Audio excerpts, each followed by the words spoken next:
Incredible Hercules के last episode के अंदर हमने देखा था कि वहाँ पे इनक्रेडिबल हरकुलिस और एमेडियस जो हैं दोनों अपने रास्ते अलग अलग कर लेते हैं। एमेडियस जो अपनी बहन मेडी को ढूंढने के एक मिशन में चला जाता है और हरकुलिस वहाँ पे जो है एक एसगार्डियन मसले के अंदर फंस चुका है, जिसकी हम सीरीज पहले ही जो है शुरू कर चुके हैं। तो आज की इस वीडियो में बेसिकली हम एमेडियस जो की स्टोरी देखने वाले हैं कि एमेडियस जो जब हरकुलिस से अलग होकर गया है तो वो कहाँ गया और वो क्या कर रहा है। सो गाइस चलिए आज के इस एपिसोड को स्टार्ट करते हैं।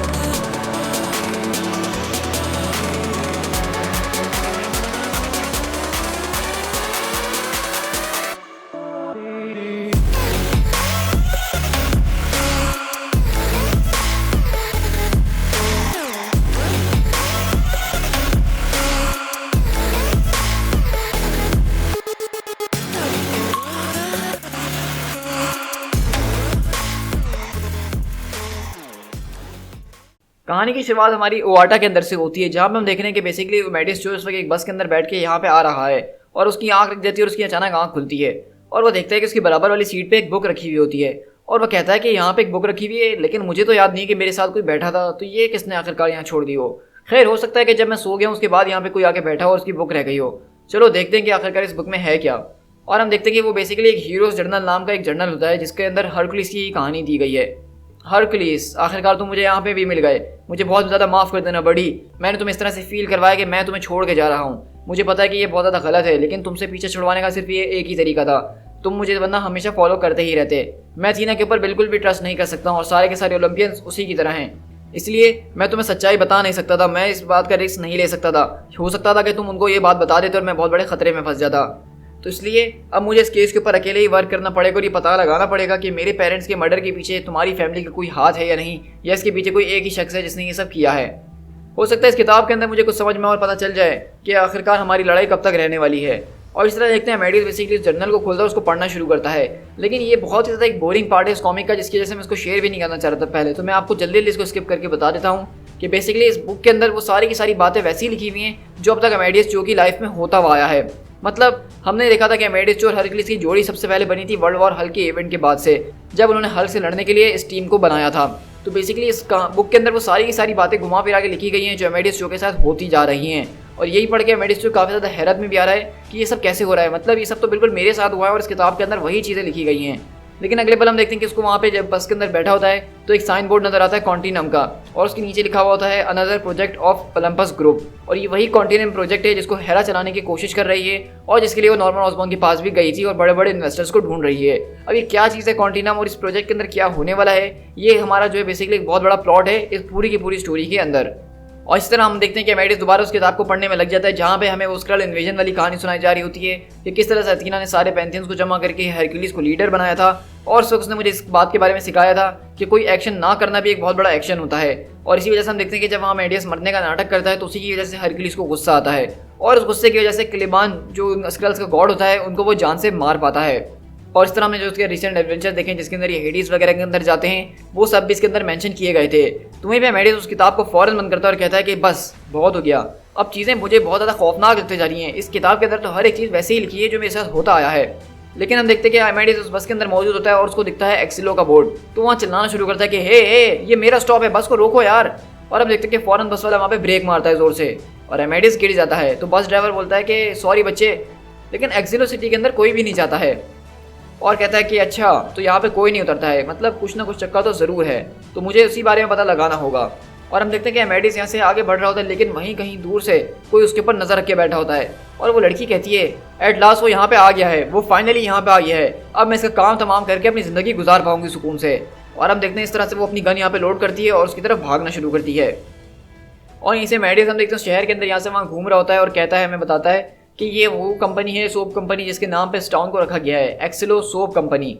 ये वही कंपनी जिन्होंने ऑनलाइन ब्रेन फाइट नाम का कोई जो है स्पॉन्सर किया था। मेरा स्कोर उसके अंदर इतना ज़्यादा था कि मैं दुनिया के 7th स्मार्टेस्ट पर्सन बन गया था उस स्कोर के मुताबिक। उसके फ़ौरन बाद उन्होंने मेरे घर को उड़ा दिया उसके अंदर मेरे पेरेंट्स और जहाँ तक मुझे लग रहा था मेरी बहन भी मौजूद थी।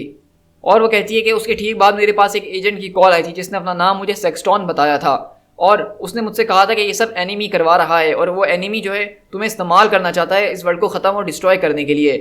अब मैं ये सब सुनने के बाद समझ गया था कि चीज़ें बहुत ज़्यादा खतरनाक और बदतरीन होने वाली हैं और मैं समझ गया था जब मैंने एनिमी वर्ड उसके मुंह से सुना था। तो इसलिए मैं फ़ौरन वहाँ से भाग गया और उसी के वक्त जो है वर्ल्ड वॉर हल्क का इवेंट हो रहा था, क्योंकि एक बार हल्क ने मेरी मदद करी थी तो मैंने हल्क की मदद करने के लिए सोचा और तब से अब तक मैं उसी मिशन के ऊपर था। मतलब मेरे पास एक कॉल है और मैंने इसको रिफ्यूज़ कर दिया। लिटरली इससे पहले मैंने कभी इसके बारे में सोचा नहीं था। हो सकता है कि सेक्सटॉन ने जो कुछ भी मुझसे कॉल पे कहा था शायद वो सच था। हो सकता है कि मुझे उसी वक्त जो है अपने पेरेंट्स के मर्डर को इन्वेस्टिगेट करना शुरू कर देना चाहिए था और एक्सेलो के बारे में और ज़्यादा चीज़ें पता करनी चाहिए थी। और उन सब के ऊपर सोने पे सुहागा ये हो गया कि जब मैं अंडरवर्ल्ड के अंदर अपने पेरेंट्स से मिलने के लिए गया तो उन्होंने मुझे मेरी बहन जिसका नाम मैडम क्यूरी चो है, एक्चुअली वो सर्वाइव कर गई थी उस एक्सप्लोजन को और वो अभी भी कहीं जिंदा है और मिसिंग है और मुझे उसको किसी भी कीमत के ऊपर ढूंढना होगा ही। और मेरा सिक्स सेंस बिल्कुल यही कह रहा है कि वो इस टाउन के अंदर ही कहीं ना कहीं मौजूद है। लेकिन ये टाउन मुझे कुछ ज़्यादा ही अजीब लग रहा है। मतलब जहाँ मैं सामने देख रहा हूँ कोई चीज़ तो मुझे वो बिल्कुल साफ नज़र आ रही है, लेकिन मुझे ऐसा लगता है कि जो मेरे पीछे है वो डिसअपियर होते जा रहा है। और बेसिकली हम देखने के बिल्कुल ऐसा ही हो रहा होता है कि जिस डायरेक्शन में मेडिस देख रहा होता है वो चीज़ उसको नज़र आ रही होती है, लेकिन जिस डायरेक्शन में वो नहीं देख रहा होता पीछे से वो चीज़ गायब हो जाती है। तो मेडिस बोलता है कि मुझे अपने आप पे काबू रखना पड़ेगा। हो सकता है कि यहाँ पे कोई बहुत बड़ी गड़बड़ी चल रही हो, या हो सकता है मैं काफ़ी लंबे टाइम से चलते हुए आ रहा हूँ और वो सोप फैक्ट्री मुझे लगता है कि यहाँ से भी काफ़ी दूर है। और खैर, और अगर हम इस बुक की बात करें जिसको मैं पढ़ रहा था तो इसने मेरे पास को काफ़ी अच्छे तरीके से डिस्क्राइब कर दिया है। तो मेरे ख्याल से अगर मैं इसको पढ़ते हुए कंटिन्यू करूँ तो हो सकता है कि मुझे ये ही बता दे कि मुझे अब आगे क्या करना चाहिए।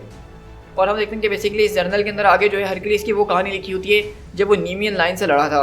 और इसमें कुछ ज़्यादा खास है नहीं आपको बताने के लिए, लेकिन यही हमें एक जो मेन चीज़ बताई जा रही है वो ये है कि अथीना ने ही हरक्यूलिस के कान में आके वो बात बताई थी, वो एक ट्रिक जिसके जरिए उसने उस नीमियन लाइन को हराया था।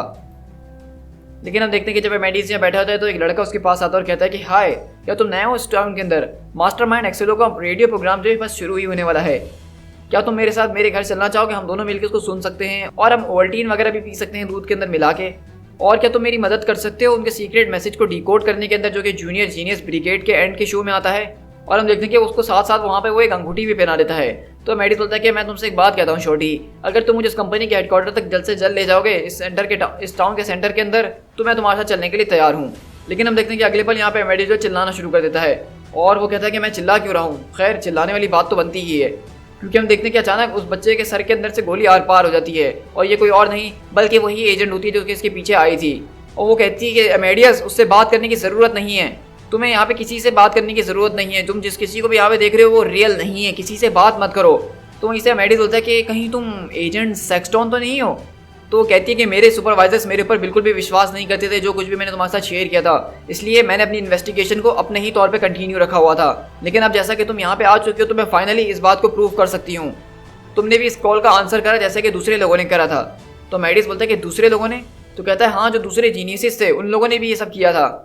तो कहती है कि हाँ, तुम्हें इस बारे में नहीं पता, तुमसे पहले यहाँ पे और भी बहुत ज़्यादा लोग आ चुके हैं। ये कंपनी हमेशा इस तरह के कोई शोज रखती है, चेस टूर्नामेंट रखती है, आर्टिफिशियल इंटेलिजेंस डिज़ाइन कंपटीशन, और एक्चुअली ही उनको सबको स्पॉन्सर कर रहा होता है। वो यहाँ पे इसके जरिए जो है दुनिया के सबसे ज़्यादा शार्प माइंड्स को अपने अंदर इकट्ठा करना चाहते हैं, उनको प्राइस की लालच देते हैं ताकि वो दुनिया के सामने अपने टैलेंट को ला सकें, लेकिन उसके बाद उनके बारे में कोई नहीं सुनता है। लेकिन ये देखो, मैंने बहुत ज़्यादा रिसर्च करी, उसके बाद मुझे ये पता चला कि 1978 के अंदर एक्सेलो सोप फैक्ट्री जो थी उसके अंदर एक बहुत बड़ा धमाका हुआ था। इस पूरे के पूरे टाउन को जो था उसने ख़त्म कर दिया था उस धमाके ने।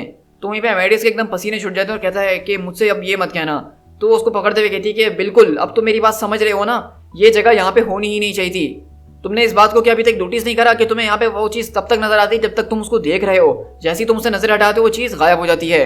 और वहीं पे हम देखते हैं कि अगले पल उसको किसी चीज़ की आवाज़ आती है, तो वो कहती है कि ओ नो, वो यहाँ पे आ चुके हैं। और इससे हम देखते हैं कि वहाँ पे बहुत ज़्यादा लोग आके जमा हो जाते हैं और वो लोग सब आपस में यही बातें कर रहे होते हैं कि मास्टरमाइंड एक्सेलो का रेडियो आवर शुरू हो चुका है। और इस तरह हम देखते हैं कि वो सारे के सारे लोग अजीब व गरीब यहाँ पे बातें कर रहे होते हैं और कुछ समझ में नहीं आ रहा होता है। और यहीं से हम देखते हैं कि एजेंट सेक्सटॉन जो इनकी तरफ गन पॉइंट करती है और कहती है कि हम इनको करीब नहीं आने दे सकते हैं। तो मेडिस बोलता है कि ज़रा रुको, मैं कुछ करता हूँ। और हम देखते हैं कि मेडिस यहाँ पे एक पत्थर उठा के उनकी तरफ फेंकता है। जब वो पत्थर उनसे पीछे चले जाता है तो वो लोग उस पत्थर को देखने के लिए पीछे मुड़ते हैं। और हम देखते हैं कि जब वो मुड़ते हैं तो उनके पीछे एक अजीब और गरीब हमें चीज़ नजर आ रही होती है। मतलब हम देखते हैं कि उनका यहाँ पे दिमाग और रीढ़ की हड्डी हमें नजर आ रही होती है। तो वो कहती है कि गॉड, आखिरकार अब ये क्या चीज़ है? तो वहीं पे मेडिस बोलता है कि ये बोल्ट्जमैन ब्रेन्स हैं। तो कहती है कि बोल्ट्जमैन ब्रेन, ये क्या होता है? अब ये एक कॉस्मोलॉजिकल पैराडॉक्स है जिसको फॉर्मुलेट किया गया था 19th सेंचुरी के अंदर ऑस्ट्रिया के फिजिसिस्ट लुडविग बोल्ट्जमैन ने। ये एक हाइपोथेटिकल कॉन्शियसनेस है जिसको वो कहीं पे भी रैंडमली किसी के अंदर भी ट्रांसफॉर्म कर सकते हैं और किसी को जो चाहे वो दिखा सकते हैं। वो कहती है कि मुझे तुम्हारी बात का एक अल्फाज तक समझ में नहीं आया, तुम क्या कहना चाहते हो। तो कहता है कि अच्छा चलो मैं तुम्हें आसान तरीके से समझाने की कोशिश करता हूँ। हर एक चीज़ के अंदर, इस दुनिया के अंदर क्वांटम रिलेशन होता है। ऑब्जर्वर और जो चीज़ ऑब्जर्व हम कर रहे हैं, सही कहा मैंने, इसी वजह से हमें यूनिवर्स उस तरह से नजर आती है जिस तरह से ये है, क्योंकि हमारा माइंड जो है इस तरह से ऑर्गेनाइज किया गया है कि उसको इस तरह से समझ सके। अगर हम थर्मोडायनामिक्स के सेकंड लॉ को मान के चलेंगे, यूनिवर्स जो है वो इंक्रीज हो रही है, उसके साथ उसकी एंट्रोपी भी इंक्रीज हो रही है। और अगर इसी लॉ को हम जो अपने दिमाग के पार्ट के ऊपर लगा दें कि वो वक्त के साथ साथ इंक्रीज होते जा रहा है, वो आगे जाके एवोल्यूशन में आगे बढ़ते जा रहा है, तो इसी वजह से ये ब्रेन जो हैं एक फ्रीकी ऑब्जर्वर के अंदर बदल जाते हैं। और इन ब्रेन्स के नज़र में दुनिया जो है वो एक क्योटिक बन चुकी है, जिसको डिफाइन करना हमारे लिए बहुत ही ज़्यादा मुश्किल है। ये दुनिया उनकी नज़र में इतनी ज़्यादा क्योटिक बन चुकी है कि वो अपने ऑब्जर्वर को, जो उनको देख रहा है, उसको कुछ भी दिखा सकते हैं। और अगले पल हम देखते हैं कि वो सारे के सारे ब्रेन्स जो होते हैं वो अपने असली रूप के अंदर आ जाते हैं और उनको इलेक्ट्रिक शॉक देना शुरू करते हैं। और वहीं से वो एजेंट बोलती है कि इन्होंने हमारी चारों तरफ से घेर लिया है। तो वहीं से एमेडिस बोलते हैं कि घबराने की कोई ज़रूरत नहीं है, मेरी ट्रेनिंग जो है एक्सपर्ट्स ने की है। और एमेडिस सोचने में लग जाता है कि अगर यहाँ पे मेरी जगह हेरक्यूलिस होता तो वो यहाँ पे क्या करता। और इस तरह हम देखते हैं कि एमेडिस यहाँ पे अपना तेज़ दिमाग लगाना शुरू करता है और वो अपना दिमाग के जरिए पता लगाने की कोशिश कर रहा था कि ये किस वेलोसिटी से यहाँ पे हमारे ऊपर अटैक करने वाले हैं, यहाँ पे एयर रेजिस्टेंस वगैरह क्या है, और उसका फॉर्मूला निकाल के वो उनको बोलता है कि हमें जो है यहाँ पे जंप करना होगा। और हम देखते हैं कि वो जंप करके यहाँ से बच जाते हैं। लेकिन वहीं पर एमेडिस पीछे पलटता और कहता है कि ये क्या, हम तो अभी भी वहीं पर हैं।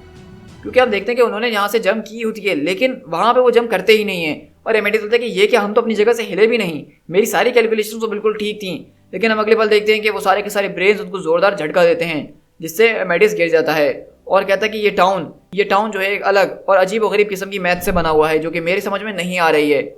और हम देखते हैं कि इस तरह एमेडिस की आंख खुलती है और अगले बार हम देखते हैं कि वो कहीं और नहीं बल्कि उसी बस के अंदर होता है। और वो कहता है उसका कंडक्टर आके कि तुम यहाँ पे क्या कर रहे हो, ये आखिरी स्टॉप आ चुका है। हर कोई जो है एक्सिलो के ऊपर उतरता है और हम देख रहे हैं कि बेसिकली एमेडिस अब दोबारा एक्सिलो में आया है और यहाँ पे कंडक्टर बोल रहा है कि हर कोई एक्सिलो के अंदर ही उतरता है।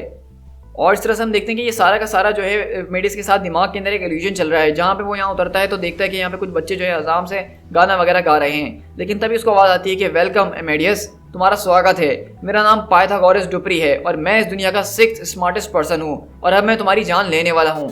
तो बेसिकली ये वो इंसान है जो अब तक एमेडियस के दिमाग के साथ खेल रहा था और ये इस दुनिया का 6th स्मार्टेस्ट पर्सन है। और इसी वजह से ये एमेडियस शो के ऊपर इतना ज़्यादा हावी हो पाया है क्योंकि एमेडियस इससे एक लेवल कम है इंटेलिजेंट। To be continued.